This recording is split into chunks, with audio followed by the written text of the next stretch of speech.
Hey, another quick info tip on the D4506 Deutsch tractor.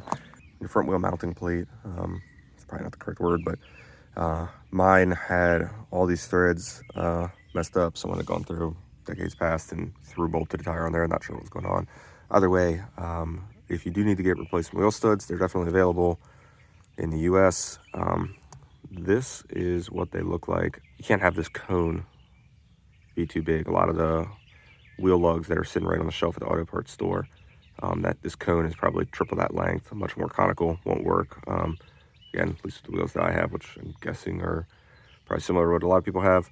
That wheel bolt that we were just looking at is in stock, at least around me, at all the auto parts stores, behind the counter, not out on the shelves.